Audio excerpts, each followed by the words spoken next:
संयुक्त किसान मोर्चे की कॉल पर किसानों ने अपना ट्रैक्टर मार्च शुरू कर लिया है। अगर आप दिल्ली के नेशनल हाईवे की तरफ देखेंगे, मैं इस समय उचाना में हूं, आपको यहां ट्रैक्टर ही ट्रैक्टर नजर आएंगे।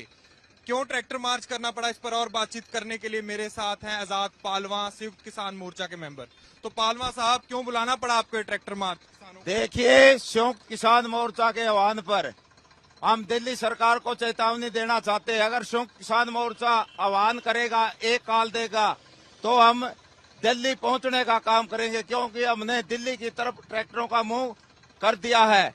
और दूसरा, प्रदेश के मुख्यमंत्री मनोहर लाल खट्टर ने कहा था कि किसान का ट्रैक्टर हाईवे पे नहीं चलने दूंगा। हम मुख्यमंत्री को भी दिखाना चाहते हैं कि ये ट्रैक्टर खड़े किसान का ट्रैक्टर है, जो करना है कर ले। तीसरा, WTO की मीटिंग 26, 27, 28 तारीख को अबू धाबी के अंदर होनी है, तो उसका हमारा विरोध है। हम नहीं चाहते किसान और किसानों को WTO में रखा जाए। हमारी मांग है, किसान मोर्चा की मांग है कि WTO को से बाहर किसान और किसानी को निकाला जाए। तो WTO से इतनी मुश्किल क्यों? क्योंकि WTO की जो भी गरीब शर्त है, WTO चाहता है कि किसान को सब्सिडी ना मिले, जबकि अमीर देशों का समूह है WTO, और अमीर देश अपने किसानों को 60% सब्सिडी देते हैं, और हमारे यहाँ 3% सब्सिडी है, और उसको भी खत्म कराना चाहते हैं।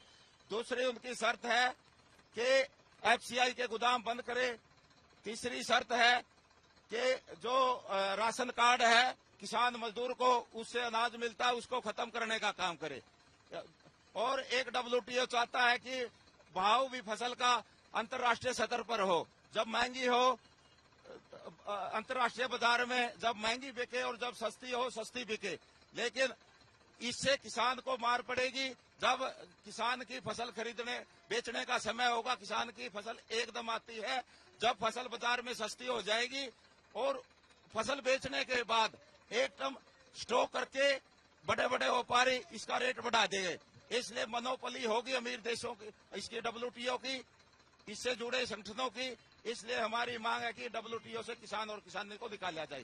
खेड़ी चौपटा गांव में अभी देखा गया 23 तारीख को हिंसा हुई, किसानों और पुलिस में झड़प हुई, पत्थरबाजी भी हुई, दूसरी तरफ पुलिस ने टीयर गैस भी फेंका। तो क्या है किसानों का हरियाणा का? उसकी हम कड़े शब्दों में निंदा करते हैं।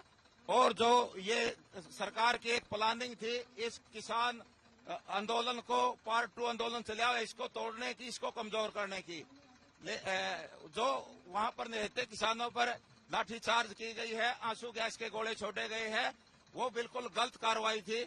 वहां पर जब लोग इकट्ठे हो गए, क्योंकि किसान मजदूर अपनी मांगों को मानकर ही दिल्ली से वापस लौटने का काम करेगा, लेकिन इस आंदोलन को तोड़ने के लिए, कमजोर करने के लिए, इससे आंदोलन में और बढ़ावा मिला है।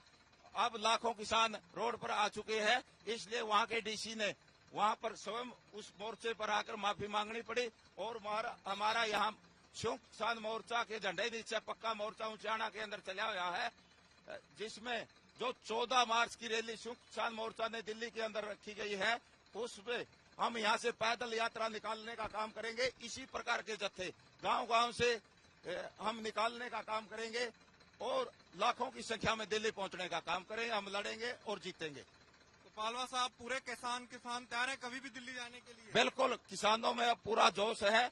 किसान मजदूर किसी भी कीमत पर, जो हमारी मांग है MSP प्लस C2 प्लस 50, हमें कानून बने, और जो किसान मजदूर के सरकार कर्जे माफ करने का काम करे, और जो बिजली बिल, पराली बिल विधेयक लेके आई है सरकार, उसको निरस्त करने का काम करे, लखीमपुर के दोषियों को गिरफ्तार करने का काम करे। तो ये थे मेरे साथ किसान नेता, संयुक्त किसान मोर्चा के मेंबर आजाद पालवा, जिन्होंने बातचीत करते हुए किसानों की क्या मांग है ये बताई।